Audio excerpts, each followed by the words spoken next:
If you clicked this video by accident and this is your first time visiting my channel, welcome, and if you are returning, it is great to see you again. This is MisterStubstep, and today is a glorious day because I think I'm going to be finishing up a master set in this video, and we'll just have some envelopes, whatever's in here. I was about to reveal what's in here, but you could probably guess what's in here, and then some binder time. I have a ton of talking points. It's been a great week. I'm filming this on a Sunday, and I think has time already changed? Maybe that's the case. Well, let's get right into this first envelope. All right, first envelope has an Obsidian Flames Charmander Elite Trainer box. Oh, dang, it has tape. Oh, there's the Slowpoke. Would you look at that? Did they leave a tab? Does not look like they did. Maybe I can just snap it open. There we go. Sometimes I feel like I'm damaging the card in doing that, but the Slowpoke is beautiful. Shout out to all my Slowpoke collectors out there. I just love artworks like this where it's just a piece of artwork and then the Pokemon is just kind of chilling somewhere. I like it. And yeah, just really nice and excited to add it to my binder. I think there's only like 3 ultra rares or higher that I need for the set, and then a couple more reverse hollows, which should be in these envelopes. All right, another top loader with a backwards card. Let's make it forwards and see. And also let me know how you are doing. Oh, surprise. Oh, there's 2 in here. I think we already revealed what that second card is, but we have the Florigato from Paldea Evolved. I was like, what in the world, PAL? But then I'm like, yeah, Paldea Evolved. That is really cool. Love that artwork. Florigato chilling in a tree, which cats, kind of do sometimes. A bunch of foliage, and yeah, just a gorgeous card. So I'll at least have to be opening up 2 binders today. And yes, I have this card checked off on my list because, of course, I'm a Corellia Master Set collector, and this was like one of the first cards that I got, but I didn't have it for the binder, so I had to buy it again. This isn't the good Corellia with refinement, but it's still a gorgeous card. And yeah, you just see the progression of this family as the Ralts evolves into a Corellia and eventually the Gardevoir EX. But that is another one that I needed. Well, the letters are exceptionally hard to open today. This is a little mini team bag with some additional cardboard to protect the cardboard. Gotta love it, cardboard looking out for itself. Oh, so I did need these. Okay, we'll just show off the electric energy first. So I'm pretty sure this came out in 151, but it is one that I'm missing for I put these reverse hollows in my Scarlet and Violet base binder. So this is technically one that I need. So I'll just keep that in the binder, even though it's technically not needed for the master set. It makes sense for them to all be together. So that's why I did it. And then we do have the Gyarados EX, which I think I either need one more higher rarity card for this set, or this might be the last one that I need. I guess we'll see in the remainder of the envelopes. This is probably one of the better looking terrestrialized EX cards. Not a lot of them look that good, but Gyarados just always looking powerful and solid, to be honest. And we got 2 more envelopes. So this type of packaging makes a comeback. I seriously wonder where people are getting these, because these shipping shields. I guess I can just go to shippingshieldsus.com and this is a fat stack. We'll start out with the Tinkaton that we saw initially. So this looks like it's going to be a lot of Paldea Evolved cards with hopefully 1 Scarlet and Violet. So this is a cool deck. Build up a massive hand, and yeah, maybe set up a Milotic on the bet so you can't be Iono'd or judged. The Copper Raja. Okay, it looks like we'll just be getting a bunch of ultra rares to fill out in Paldea Evolved. So be making a massive dent in Paldea Evolved, which is good because I have that binder set up now. And speaking of Paldea Evolved, we have the sleeve and an illustration rare in Flamigo. Wow, that's a nice artwork by Shibuzo. And all of them are kind of chilling except for that one. That is the star of the show, or it looks like almost like a lollipop. But Instaflock, if you play the United Wings decks, it's a good one to get you started. Got the Noivern EX. This one was cool when I was still playing. I would have Noivern because Coverfly and Dominating Echo, depending on what deck you're playing, can have a pretty good effect on disrupting your opponent. We have the Clodsire EX. Would you look at that in that toxic wetland. Clodsire, such a good Pokemon. I mean, look at that face. How could you ever hate Clodsire? Oh, there's like a little bit of fuddy-duddy in the top left, but that's just fine. And the Riolu. Okay, this was the final card I needed from Scarlet and Violet base. Would you look at that? Maybe another reverse holo in there, but that is such a cute card. This one was surprisingly expensive too. Dang, you could see all the damage that Riolu did because it's so strong. Damage the dumbbell, the lamp, torp the pillow. I didn't know there was any sharp things. Is that like a Metacham? Like, I don't even know what that is. Keychain, something. Rug, scratching on the back, even destroyed the Lucario photo. But the ab wheel is intact. The ab wheel, the plants survived. So we know Riolu will protect. And we got one more envelope. Okay, we have a Sandy Gast. Let's take this out of the top loader, which this is another top loader I can reuse, which is amazing. And it looks like there is an additional card. So Sandy Gast from Paldea Vault. This is a really cool artwork with the sunset in the background at the playground, all the toys in the sandbox. Sandy Gast is kind of chilling, like, everyone went home already? By T-Zito. That is, wow, such a nice card. My goodness. These artworks, some fuddy-duddy middle back, but that's okay. And, oh, okay, we got a little special surprise in the alternate art Inteleon VMAX from Fusion Strike. I'm still in the process of trying to complete this set. I think I'm now missing 3 cards from it, and I'll have it completely finished. Unfortunately, 2 of the last 3 that I need are the the Espeon and Gengar alternate arts, which are quite expensive. This one's dropped quite a bit, but I love this artwork. This is Gigantamax Inteleon making the sniper tower to fire off. Really, really cool. So I guess we'll have 3 binders to go through. And we do have this one bubble mailer.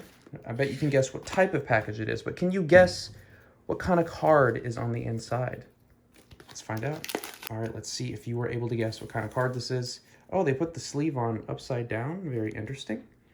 But 747, 647, 64. Maybe you have that serial number memorized already. Let's take a look.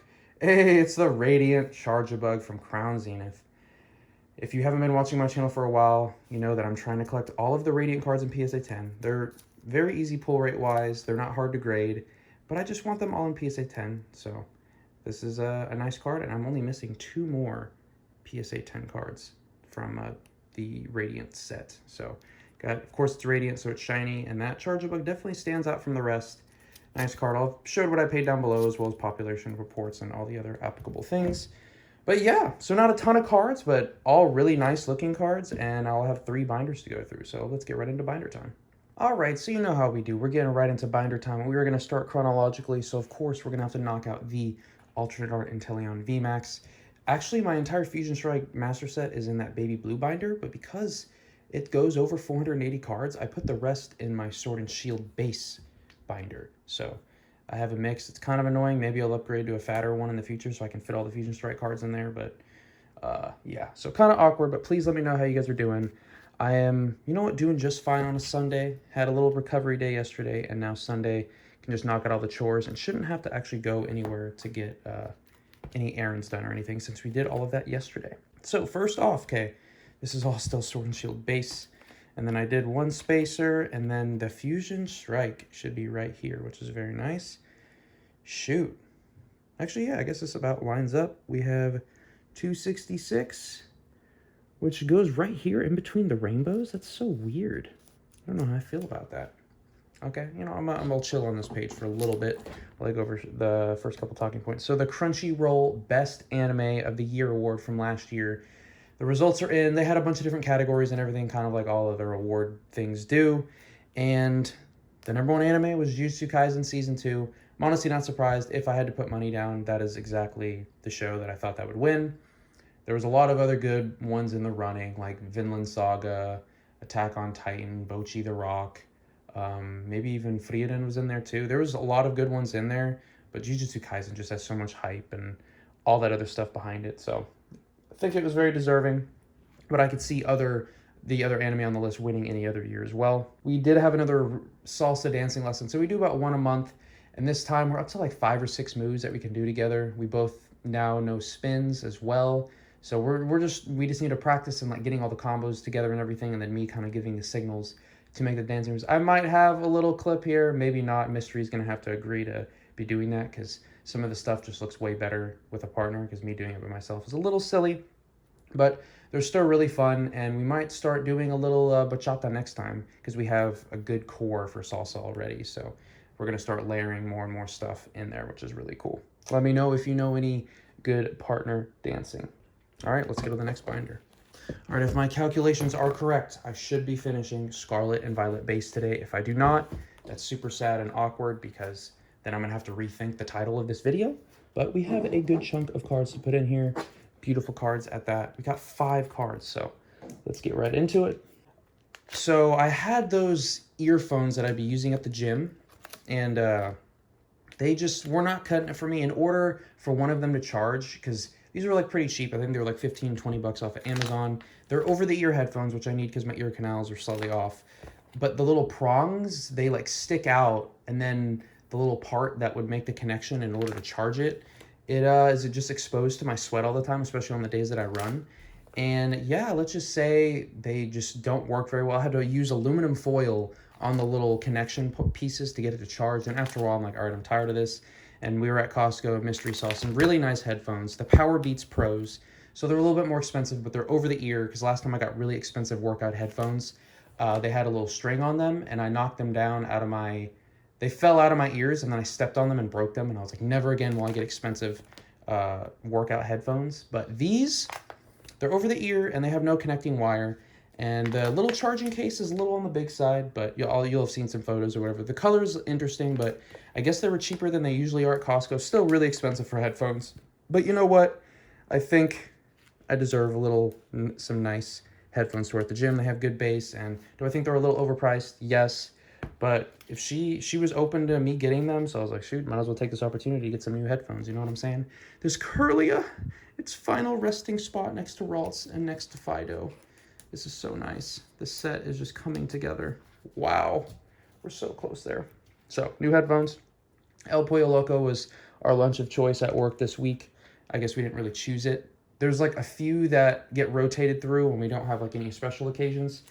And it sounds sad because like El Pollo Loco is decent, but I would say it's probably the least favorite of the office because it's been brought so often. I mean, it's like a good staple, but I think most people are akin to variety, and so when they don't get variety, ooh, when the page is complete, it is such a good feeling. Like, wow, I love it. I love it. But let me know if you like El Pollo Loco. It's not bad. I mean, free food is free food, so I'll never complain.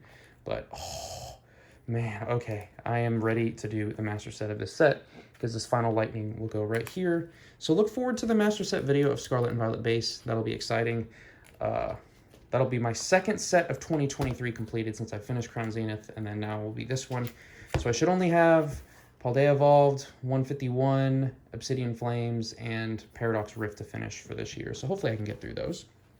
And the final binder is the Great Paldea Evolved. So I think all the cards that I am putting in here are towards the back, but we can get right into it.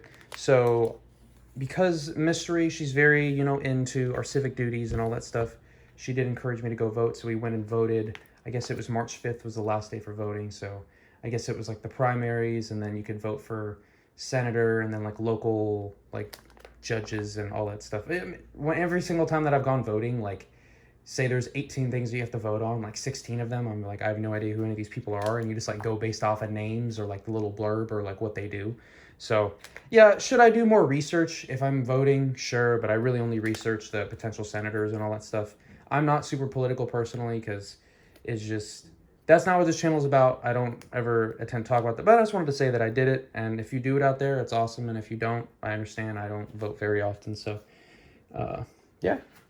Just wanted to update on that. We went to a sushi place. I think it was called Sugarfish. Maybe you've been to one. I think there's a few that are around. I currently live in Marina del Rey, West LA, so it was a good spot, a little on the expensive side. So I love restaurants that on the menu they like have options, and then you pick an option, and then they just kind of like feed you a bunch of courses. I did one of these in Poland, which was awesome. You just pay a flat rate, and then they give you like 5 or 6 courses, including appetizer, different, main courses, maybe like a side thing, and then they give you dessert.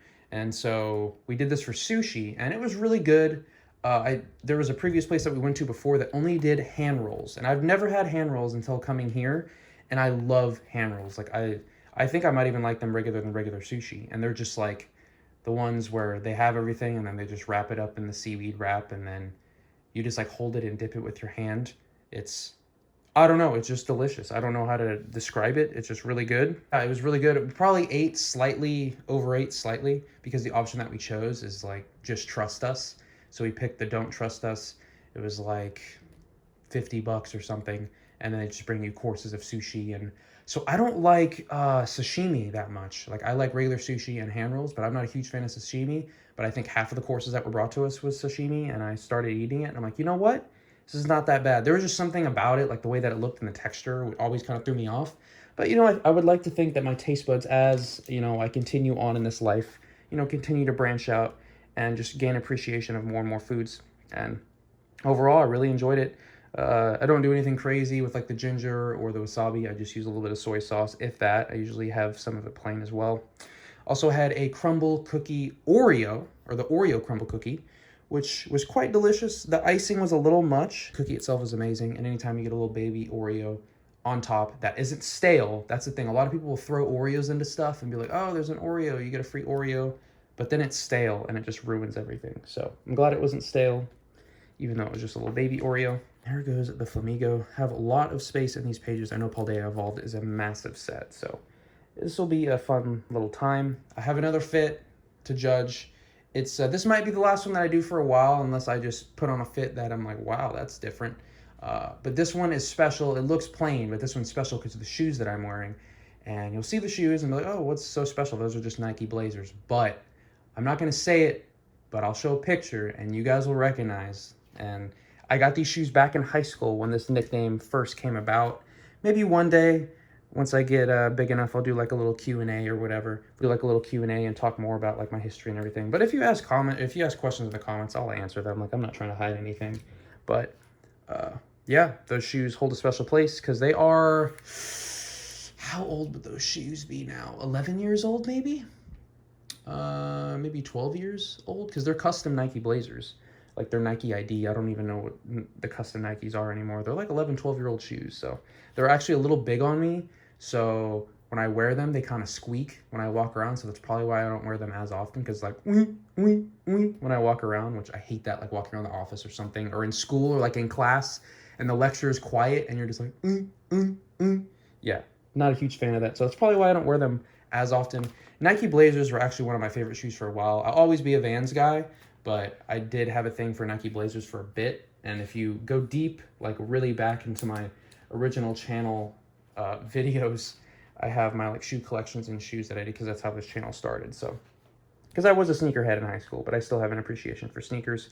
Probably out of all things that you can wear and accessories, shoes are probably my favorite thing. Did get Girl Scout cookies. So that same night that we had sushi, we were just like wandering around, kind of walking off all the freaking fish that we just consumed. And we went to a local Ralph's, like a grocery store. And on outside, lo and behold, Girl Scouts. I thought I missed this entire Girl Scout season, but we ended up getting a bunch of boxes. I'll show a photo. And there was one, I think it was like a Venture Foils, which I'd never had before. So we'll try those. Always got to get the staples and Thin Mints, and then Mystery Relax Tray Foils. And I didn't get any Samoas this time because I only had one box of Samoas left, and I didn't want to take the final box of Samoas because it's not my favorite. I like it, but it's not my favorite. Thin Mints will always be my favorite. I'm basic, but you know. Also went out with friends for lunch on Friday. Because regardless if the team pays for it, if we pay out of pocket, I always like to go out on Fridays, just something to look forward to. And we went to Fat Burger, which I feel bad because the burgers were just like kind of okay, like for the price and everything. Like I would much rather have, you know, an In-N-Out, Five Guys, pretty much any other burger place. But they do have a Fat Burger Challenge, which is a 1.5-pound burger. I love food challenges. I do like the hottest wings or spiciest things at a lot of places, but the massive food ones, I don't really do. One of the people in my group did it. I'll show a photo of the burger. It was pretty big. I think if I was hungry, I could probably eat it. But he did it with a side of fries and a drink, and like he was unfazed. So very impressive. Let me know if you've done any food challenges in the past. We did, sorry, I might just roam around through the binder that I've completed all of the slotting the cards away. But we did go roller skating this past Friday. So I've only been roller skating one other time, and I was on the struggle bus, falling, bruised up, and this time I was like, all right, let's go roller skating again. I've been having some issues with my left knee, but I'm like, screw it, let's do it. And we had a really good time. We arrived right when it opened, and the people that we were linking up with didn't show up for like an hour later, so we had an hour of our time just like skating alone. I've gotten really good at turning left. Turning right is still kind of awkward. I'm not very good at stopping, but I can like move and go and everything like that. But I fell down 4 times, so nothing too crazy. I fell down 3 times, like hard on my Patuski, like in the middle of the rink. And there was one where I was exiting, and I don't know why I thought grabbing on this like pillar would stop me, but I like grabbed onto the pillar, and then my feet, of course, kept going, and I just fell like in front of everybody at the like entrance where everyone's like putting on their roller skates and everything. So that was kind of funny. And there was this girl, and she's like, "Oh my gosh, are you okay?" I was like, "Yeah, I'm okay. It happens." And she goes into the rink and immediately falls right after, and I was like, "Wow, that was pretty funny." So a lot of good laughs, because there's like the people that are really good at skating, and they're like going around doing tricks, freaking dancing, and all that stuff. And then there's the people that are just struggling. So I feel like it's just entertainment for all, even if you suck too. So it's a good time. After that, we went to a restaurant called Calaveras, and it's like how do I describe it? It's like a Mexican food spot, slightly doctored up, loud music, club type music. I'm surprised they didn't have a dance floor. Mystery was really hungry, and no one else in the group was really hungry, so we just kind of snacked, and she was like pounding food, and this was like late at night because the roller skating rink closed at 11. So yeah, we were at Calaveras and listening to some music, and then I guess one of the girls in our groups, it was their birthday. So we actually went clubbing after that. We went to a club called Skinny's. Let me know. I think it's like North Hollywood or northwest of Glendale, because we went roller skating in Glendale and then went up. I don't know. It's territory that I'm not super familiar with. And we went up there, and it was a good time. It was a little on the ratchet side. I went to the clubs in Santa Monica, and they felt like a little bit more spacious, a little clean. But you know what? Sometimes down and dirty clubs are not that bad either. We just went in and did like a cool hour, 45-minute session in there, and it was sweaty for sure. They had security like constantly, and I don't know, like I like the security, keeping everybody safe, but the fact that they kept going back and forth, like it was kind of a buzzkill for some reason. I mean, we weren't doing anything bad, but it was weird. It was just kind of a buzzkill. I usually go to bed at like 9:30. Mystery goes to bed at 8:30 p.m. And we got back at 3 a.m. So yeah, definitely a little later. So that's why I said yesterday was kind of a recovery day, because I kind of screwed my whole schedule up slightly. And then, okay, quick anime session. So Solo Leveling, episode 9 came out. So great. Oh my gosh, the main character. I am like getting goosebumps and excited, and they confront an assassin in one of the dungeons. It is so great. The animation, the like playing around, the violence, the changing of the main character's personality, and like having old friends. It's just, the show is savage. I love the main character's character progression. It's just a great show. I am so looking forward. This might be a 10 out of 10 anime for me. We'll see how it ends, because the ending, can leave a sour taste or a good taste or whatever, at least for this season. But so far, so great. It's the show that I'm most looking forward to watching right now.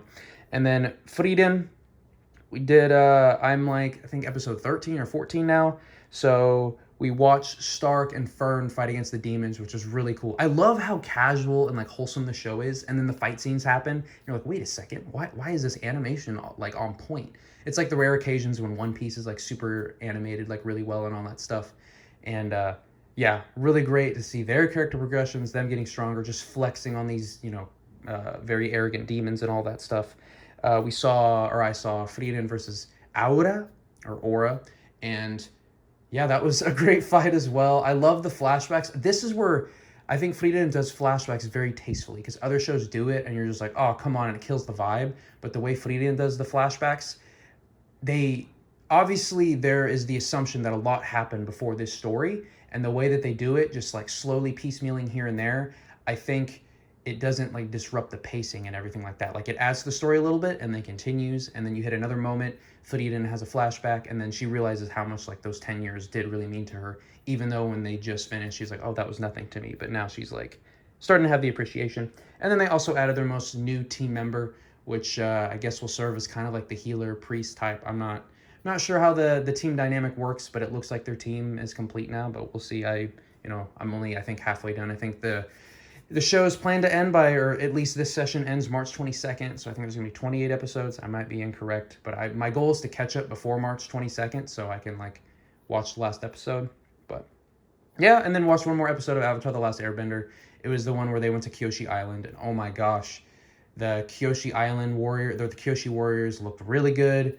Obviously, everything is, like, very sped up and everything, which you know, if you really care about the environment and storyline and plot building and all that stuff, it can feel really rushed. But I think for what they got, the effects, the actors, actresses that they chose, I think it's all been done really well so far. I convinced Mystery to watch at least one episode a week with me, so that's the pacing that we're going on. And then I still need to finish up the One Piece live action. But that is all I have for this video. Hopefully it's not too long. I'm going to try to cut here and there. Let me know what you got going on. It can be collectability-wise. It can be life-wise. I'm all ears. Thanks so much for watching, and I'll catch you on the next one.